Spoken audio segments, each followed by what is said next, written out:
प्यारे बच्चों, नमस्कार। आज हम 10वीं क्लास के तीसरे चैप्टर भूमंडलीकृत विश्व का बनना के अभ्यास के प्रश्नों को देखेंगे। इसके अंदर आपको वैश्वीकरण, प्राचीन काल में वैश्वीकरण, सिल्क रूट, भोजन की यात्रा, आलू का अकाल, अफ्रीका का बंटवारा, रिंडरपेस्ट बीमारी, गिरमिटिया मजदूर आदि के बारे में जानकारी मिलेगी। इससे संबंधित प्रश्न आपको इसमें करवाए जाएंगे। चलिए देखते हैं पहला क्वेश्चन। तो सबसे पहले अपने चैनल को जीएस बाई ईश्वर सर को लाइक कर दीजिए, शेयर कर दीजिए, सब्सक्राइब कर दीजिए, ताकि जब भी नया वीडियो अपलोड किया जाए आपको उसकी सूचना मिल जाए। इसमें अपलोड किए जाने वाले सभी वीडियो आपके सभी प्रकार के एग्ज़ाम, सभी प्रकार के कंपटीशन एग्ज़ाम, सामान्य ज्ञान और 10वीं क्लास के बोर्ड के एग्ज़ाम के लिए बहुत महत्वपूर्ण है। ध्यान से सुनिए और कॉपी पेन लेके बैठ जाइए।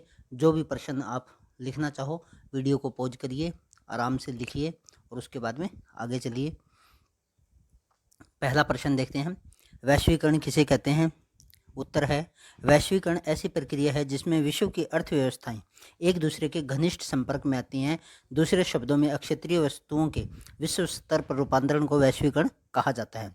इसे आप सामान्य शब्दों में ऐसे समझ सकते हो कि जैसे हमारे यहाँ पे कोई भी कंपनी है, जैसे सैमसंग कंपनी है, नोकिया कंपनी है, टोयोटा कंपनी है, ये सारी भारत की नहीं है, ये अलग अलग देशों की है, लेकिन इनका कारोबार सभी देशों में है और इनके द्वारा सभी देश आपस में एक दूसरे से जुड़े हुए हैं। तो इसे ही हम वैश्वीकरण या ग्लोबलाइजेशन कहते हैं। इंग्लिश में इसे ग्लोबलाइजेशन कहते हैं।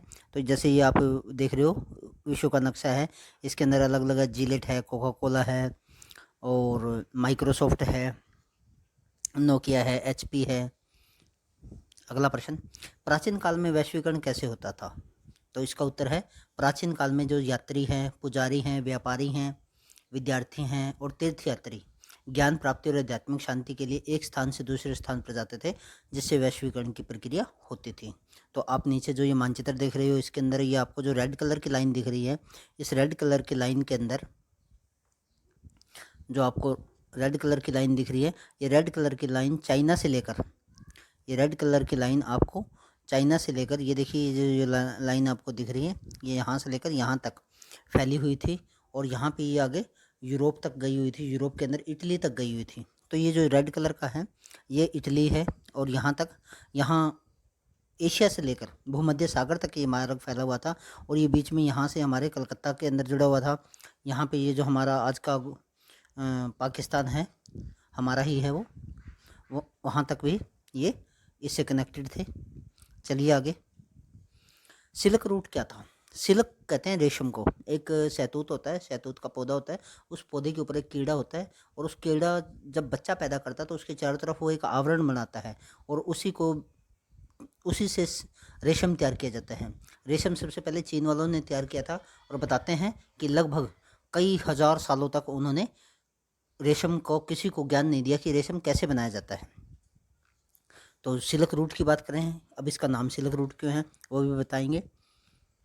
जल और थल का वह लंबा मार्ग जिसका प्रयोग प्राचीन काल में चीन से रेशम, बारूद, आध्यात्मिक वस्तुएं, कागज आदि का व्यापार करने के लिए किया जाता था, रेशम रूट या सिल्क रूट कहलाता है।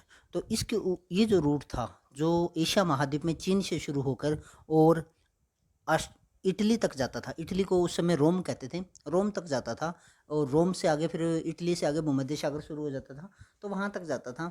तो इस रूट को सिल्क रूट इसलिए कहते थे क्योंकि इसके ऊपर सबसे ज़्यादा रेशम का व्यापार होता था, सिल्क का व्यापार होता था और इसमें चीन, भारत, यूनान, अरब देश, ईरान और इटली आदि देश आते थे।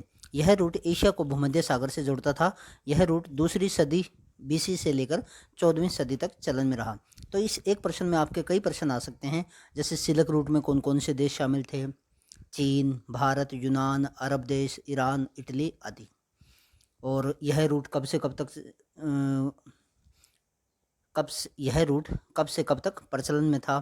तो दूसरी सदी से लेकर 14वीं सदी तक। तो अब ये दूसरी सदी बीसी क्या है? बीसी का मतलब होता है बिफोर क्राइस्ट। तो जो आज 2021 चल रहा है, इससे अगर आप पीछे जाओगे तो 2020 आ जाएगा। इसी तरह अगर आप पीछे जाते जाओगे तो एक दिन आ जाएगा जब सन 1 आ जाएगा। तो क्या उससे पहले दुनिया नहीं थी? तो थी। तो उससे पहले का जो कैलेंडर है उसे हम BC में कहते हैं, बिफोर क्राइस्ट। जैसे एक से पहले एक आ गया तो उसे BC कहेंगे, 1 BC कहेंगे, फिर 2 BC, फिर 100 BC, फिर 1000 BC, इस तरह से ये चलेगा। अगला प्रश्न है, आयरलैंड में आलू का अकाल कब पड़ा? तो आयरलैंड है ये एक यूरोपियन देश है, और जो यूरोप के देश है उनका अधिकतर जो भोजन है वो आलू और ब्रेड से ही होता है। तो आयरलैंड में 1845 से 1849 के बीच आलू की फसल पूरी की पूरी खराब हो गई। आयरलैंड की लगभग 40% जनसंख्या अपनी भूख आलू से मिटाती थी। इस अकाल का ऐसा असर हुआ कि लगभग 10 लाख लोगों ने देश छोड़ दिया और 10 लाख लोगों की मृत्यु हो गई। तो ये लोग वहाँ से देश छोड़ के और अमेरिका, ऑस्ट्रेलिया जैसे दूसरे महाद्वीपों की ओर चले गए। आयरलैंड में आलू का अकाल क्यों पड़ा? तो इसका कारण था एक बीमारी। तो उत्तर है, आलू की फसल में लेट ब्लाइट, पछेती झुलसा रोग कहते हैं इसे, हमारी लोकल भाषा में बीमारी लगी थी। इसी बीमारी में आलू के पत्ते और उसके जड़ दोनों ही खराब हो जाते हैं। यह बीमारी फाइटोपथोरा इन्फेस्टेंस नामक कवक के द्वारा फैलती है। लगभग पूरी यूरोप में आलू की फसल में इस रोग का प्रकोप था, लेकिन सबसे ज़्यादा असर आयरलैंड पे पड़ा। अब ये जो आप नीचे पत्तियां देख रहे हो, इन पत्तियों में ये जैसे ये देखिए, ये जो पत्तियां हैं, ये जो इसके आलू ऐसा अंदर से गल जाता था, तो उसके कारण ये रोग हुआ। और इसके कारण अधिकतर तो जैसे पत्ते खराब हो गए, आलू की फसल खराब हो गई, तो कुछ लोग तो इनको खाने से बीमार हो गए और कुछ लोग भूख की वजह से मर गए। अगला है, चेचक पे एक नोट लिखिए। चेचक को स्मॉलपॉक्स, शीतला माता रोग या शीतला रोग, माता रोग, माता बड़ी माता, छोटी माता या लाल प्लेग भी कहते हैं। यह एक विषाणु जनित रोग है। यह बीमारी 2 वायरस के प्रकार होते हैं, वहेरोला प्रमुख और वहेरोला नाबालिग के कारण होती है। इसका इंजेक्शन 1796 में एडवर्ड जेनर ने तैयार किया था। स्पेनिश और पुर्तगाली सैनिकों ने चेचक के विषाणु का प्रयोग अमेरिका को गुलाम बनाने के लिए भी किया था। अब ये देखिए, ये जो बच्चा है इसके चेहरे पे जो छोटे छोटे दाने हैं, आजकल तो वैसे ये रोग खत्म हो चुका है, लेकिन आप पुराने ज़माने के किसी व्यक्ति को देखोगे जिसके चेहरे पे खड्डे से पड़े हुए हैं, तो वो चेचक रोग के कारण होता था और ये एक भयंकर रोग था और इससे काफ़ी लोगों की मृत्यु भी हो जाती थी। अगला प्रश्न है, कोरन लॉ या मक्का कानून क्या था? तो इसका उत्तर है, ब्रिटेन में 1815 से 1846 के बीच जनसंख्या में वृद्धि होने तथा उपज कम होने से अनाज का संकट हो गया, परंतु ब्रिटेन की सरकार ने बड़े व्यापारियों के दबाव में कोरन लॉ लागू करके बाहर से मक्का मंगवाना बंद कर दिया, जिससे भुखमरी की स्थिति पैदा हो गई। कोरन का मतलब होता है मक्का। तो जो इंग्लैंड था, वहाँ पे लोगों की जो प्रमुख फसल थी वो मक्के की फसल थी, लेकिन जब 1815 से 46 के बीच में जब वहाँ पे जनसंख्या का दबाव बढ़ा और उपज कम हो गई, क्योंकि जब जनसंख्या बढ़ी लेकिन ज़मीन तो उतनी थी क्योंकि उनके चारों तरफ तो समुद्र हैं, और उसके कारण वहाँ पे अनाज की कमी हो गई। और अब वहाँ का जो रानी थी या जो वहाँ का राजा था, उसने क्या किया, उसने बाहर से मक्का के आयात पे प्रतिबंध लगा दिया, और जिसके कारण क्या है, वहाँ पे भूखमरी की स्थिति पैदा हो गई। बाद में वैसे ये जब लोगों ने विरोध किया तो ये जो कोरन लॉ था वो समाप्त भी कर दिया गया था। अगला प्रश्न है, अफ्रीका के कागजी बंटवारे से आप क्या समझते हो? तो ये नीचे अफ्रीका का महाद्वीप, आप अफ्रीका महाद्वीप का मानचित्र देख रहे हो। अफ्रीका को प्राचीन काल में अंधद्वीप भी कहते थे। क्या कहते थे? अंध महाद्वीप। क्यों कहते थे? क्योंकि यूरोपीय लोगों को इसके बारे में ज़्यादा जानकारी नहीं थी। 1876 में बेल्जियम के महाराजा लियोपोल्ड द्वितीय ने यूरोप के राजाओं की सभा बुलाई, जिसका उद्देश्य अफ्रीका महाद्वीप से अधिक लाभ प्राप्त करना था। और 1885 में यूरोप के शक्तिशाली राष्ट्रों ने अफ्रीका के नक्शे को फुट्टे से लाइन खींचकर बांट लिया। मेज पे उसका नक्शा रखा और उसके ऊपर अलग अलग बांट लिया, बोले इतने को तुम लूट लिए, इतने को तुम लूट लिए, क्योंकि वो समय उपनिवेशवाद का था। उपनिवेशवाद में एक दूसरे देश के ऊपर हमला करता था और उसको अपना गुलाम बना लेता था। तो ये जो बंटवारा किया गया था, इसे अफ्रीका का कागजी विभाजन कहते हैं। अगला प्रश्न है, रिंडरपेस्ट क्या थी? तो उत्तर है, अफ्रीका में 1890 के दशक में रिंडरपेस्ट नामक बीमारी बहुत तेज़ी से फैली। रिंडरपेस्ट पशुओं को लगने वाला एक विषाणु जनित संक्रामक रोग था। इसमें पशुओं को बुखार, उनकी आंखों से पानी गिरना, उनके मुंह से लार गिरना, और ये जो था रिंडरपेस्ट, ये ज़्यादातर जुगाली करने वाले जानवरों को होता था। मवेशियों में प्लेग की तरह फैलने वाली इस बीमारी से लोगों को आजीविका और स्थानीय अर्थव्यवस्था पर गहरा असर पड़ा। अब ये जो अफ्रीका महाद्वीप के जो लोग थे वो पशुपालन में विश्वास रखते थे, पशुपालन करते थे। और आपको पता भी होगा शायद कि अफ्रीका महाद्वीप है वो धरती पे मनुष्य की जननी कहा जाता है, क्योंकि धरती पे जो मनुष्य पैदा हुआ था सबसे पहले वो अफ्रीका महाद्वीप पे ही पैदा हुआ था, जिसे हम होमोसैपियंस कहते हैं। और वहीं से फिर वो बाकी महाद्वीपों की ओर गया है। तो जो अफ्रीकी लोग थे वो ज़्यादातर पशुपालन करते थे और इसलिए वहाँ पे क्या था, मतलब वो लोग काम धंधा नहीं करते थे। तो जब अंग्रेज़ और ये यूरोपियन लोग वहाँ गए तो उन्हें बड़ी मुश्किल हुई, क्योंकि कोई भी वहाँ काम करने के लिए इच्छुक नहीं था।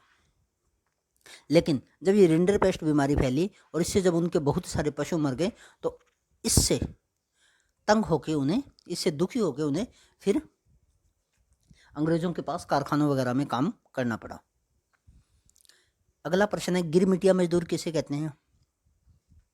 अंग्रेज औपनिवेशिक काल में भारतीय लोगों को एक एग्रीमेंट करके फिजी, मॉरिशस, कैरिबियाई द्वीपों में ले जाते थे। एग्रीमेंट का ही अपभ्रंश रूप गिरमिट होता है। अपभ्रंश का मतलब होता है टूटा फूटा रूप। इन गिरमिटिया मजदूरों पर अनेक प्रतिबंध लागू थे, जैसे वह शादी नहीं कर सकते थे, वह अपनी गुलामी ख़त्म नहीं कर सकते थे, वह शिक्षा नहीं प्राप्त कर सकते थे, उन्हें 12 से 18 घंटे अमानवीय हालतों में काम करना पड़ता था और उतना ही खाना मिलता था जिनसे वह जिंदा रह सके। तो अपभ्रंश को आप ऐसे समझ सकते हो कि जैसे जो कोई शब्द होता है, जैसे आप हिंदी का शब्द है कृष्ण, लेकिन हमारे हरियाणा में उसे कहते हैं किरसन। तो किरसन है जो, वो क्या है, कृष्ण का अपभ्रंश रूप है। इसी तरह अंग्रेज जो हमारे जलाने वाली लकड़ी होती है, कपास की लकड़ी, उसे बर्न स्टिक कहते थे और हमारे जो लोग थे उसे अंग्रेज़ों से सीख के उसको बनसटी कहने लग गए, जबकि वो उसका शुद्ध उच्चारण बर्न स्टिक था और उसका अपभ्रंश रूप क्या है, बनसटी। अगला प्रश्न है, गिरमिटिया मजदूरों के उत्थान के लिए किए गए प्रयासों का वर्णन करें। उत्तर है, गिरमिटिया मजदूरों की दयनीय स्थिति को देखकर गोपाल कृष्ण गोखले ने 1912 में इसके खिलाफ इंपीरियल लेजिस्लेटिव काउंसिल में एक प्रस्ताव प्रस्तुत किया। 1916 में कांग्रेस अधिवेशन में भारत सुरक्षा और गिरमिट अधिनियम प्रस्ताव रखा गया। तोताराम सनाढ्य ने फिजी द्वीप में मेरे 21 वर्ष पुस्तक में गिरमिटिया मजदूरों की दयनीय स्थिति के बारे में लिखा। ये नीचे जो आप तस्वीर देख रहे हो इसके अंदर ये गिरमिटिया मजदूर हैं जो यहाँ से वहाँ ले जाके उन्हें काम कराया जाता था। इसमें बताते हैं 40% महिलाएं होती थीं और उनके साथ बड़ा बुरा व्यवहार होता था वहाँ पे, क्योंकि वहाँ जाने पर जैसे उनसे 12 से लेकर 18 घंटे तक उनसे काम करवाया जाता था और उन्हें इतना ही खाना दिया जाता था कि वो सिर्फ अपना पेट भर सकें और उन्हें एक जगह से दूसरी जगह बेच दिया जाता था। और बेचना भी इस तरह से होता था कि औरतों को कहीं और बेच देते थे और उसके जो बच्चे होते थे उन्हें कहीं और बेच देते थे। बड़ा शोषण किया इन्होंने। पहला गिरमिटिया नामक पुस्तक के लेखक कौन थे? तो डॉक्टर गिरिराज किशोर। इस पुस्तक में गिरमिटिया मजदूर मोहन के दयनीय जीवन का वर्णन है और जो गिरमिट है वो मजदूर है जो मोहन, ये कहानी मोहनदास करमचंद गांधी पे से संबंधित है कि वह एक कुली भी थे, एक बैरिस्टर भी थे, मजदूर भी थे। अगला प्रश्न है, अफीम व्यापार क्या था? 19वीं सदी के बीच में चीन और ब्रिटेन के बीच में अफीम का व्यापार होता था। अंग्रेज चीन से चाय और रेशम मंगवाते थे, चाय की जो पत्तियां हैं वो मंगवाते थे और बदले में वहाँ पर अफीम बेचते थे। परंतु चीन का राजा चिंग अफीम के व्यापार के खिलाफ था, क्योंकि यह एक नशीली वस्तु थी। इसके कारण चीन और ब्रिटेन में 1839 और 1856 में 2 युद्ध भी हुए और इन दोनों युद्धों में चीन की हार हुई। प्रथम विश्व युद्ध पर एक नोट लिखिए। प्रथम विश्व युद्ध एक ऐसा युद्ध था जिसमें दुनिया के अधिकतर देशों ने भाग लिया। यह एक विशाल युद्ध था जो 28 जुलाई 1914 से 11 नवंबर 1918 तक चला। इसमें लगभग 9 करोड़ लोगों की मौत हो गई। 7 करोड़ तो इसके अंदर सैनिकों की मृत्यु हुई थी और 2 करोड़ के आसपास जो आम नागरिक थे बम वगैरह गिरने से वो भी मर गए।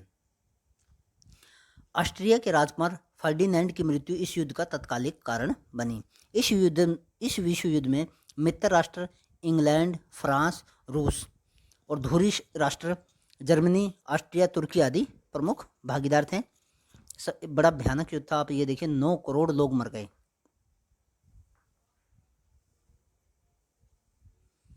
आर्थिक महामंदी से क्या अभिप्राय है? यह महामंदी अगस्त 1929 से मार्च 1933 तक रही। शुरुआत 1929 में अमेरिकी शेयर बाजार में गिरावट से शुरू हुई। बैंक दिवालिया हो गए, लोगों ने कर्ज चुकाने बंद कर दिए। 1930 में आए अकाल से अमेरिका की कृषि अर्थव्यवस्था भी खत्म हो गई।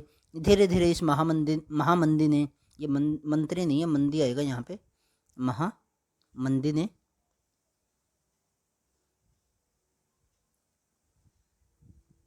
महामंदी ने सारे विश्व को, ये विश्व भी गलत हो गया यहाँ पे, सारे विश्व को अपनी चपेट में ले लिया, सारे विश्व को अपनी चपेट में ले लिया।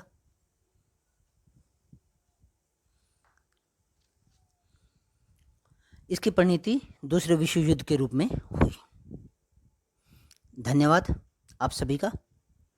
कृपया इन प्रश्नों को 2 से 3 बार ध्यान से सुनिए, पढ़िए और आवश्यकता होने पर इन्हें लिख भी लीजिए ताकि ये भविष्य में भी आपके काम आए। ये बहुत महत्वपूर्ण प्रश्न है।